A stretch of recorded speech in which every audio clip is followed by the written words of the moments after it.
Turning to our focus on the Abraham Accords, our senior U.S. correspondent Mike Wagenheim spoke to Ruth Wasserman Landi, member of the Israeli Parliament for the Blue and White Party, the co-chair of the Parliamentary Caucus for Forwarding the Abraham Accords, and former Deputy Israeli Ambassador to Egypt, to talk about the impact of the Accords. Let's take a listen. So first of all, I'd like to mention the fact that he is an MK from the opposition. I am an MK from the Blue and White Party, from the coalition. I think that's a very indicative statement, saying that this is a bipartisan effort. It is really beyond an issue of politics, but rather an Israeli invested kind of effort to really put the Abraham Accords over and above everything else. So that's the first statement I'd like to make. We intend to launch the caucus in October. In fact, we're inviting several high-level people in the Israeli political arena, both from the coalition and the opposition.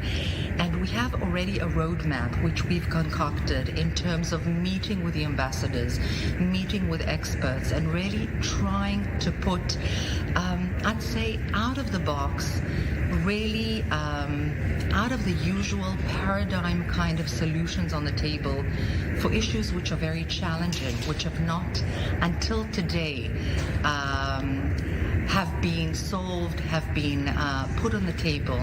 I think that the fact that we are united, the UAE, Bahrain, Morocco, Sudan, which will come even more on board from now on, hopefully, and other members, as well as, of course, the US. All these minds together allow us an opportunity to really win the challenges that have really made our region into the neighborhood that it is, in fact, a challenging, difficult, trying at times.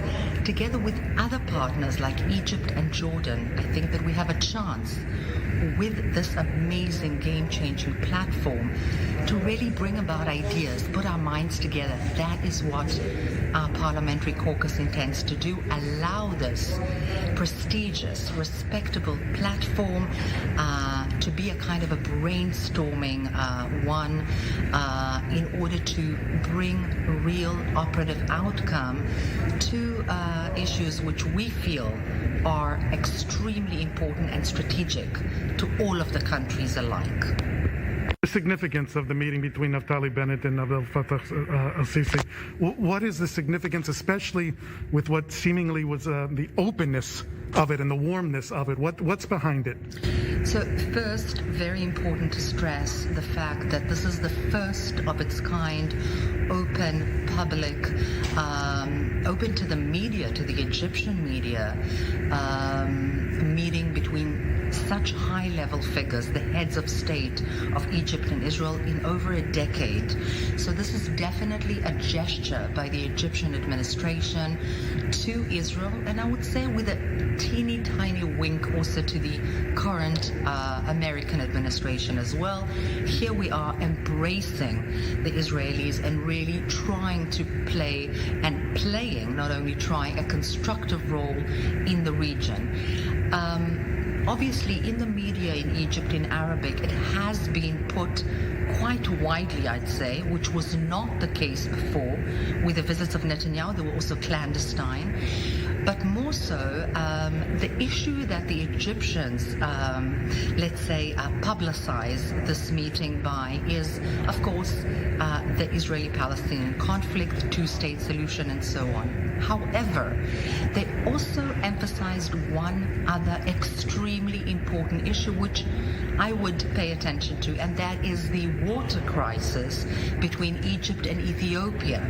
And this is precisely the platform upon which the Abrahamic Accord countries can actually come up with amazing, out-of-the-box, completely out-of-paradigm solutions, technologically, economically, and so on, to try and really solve or bring out-of-the-box solutions to a country like Egypt in order for them to be able to better play an even more constructive role vis-a-vis Gaza, vis-a-vis the missing sons, vis-a-vis the issue of stability in the region, and so on. So I would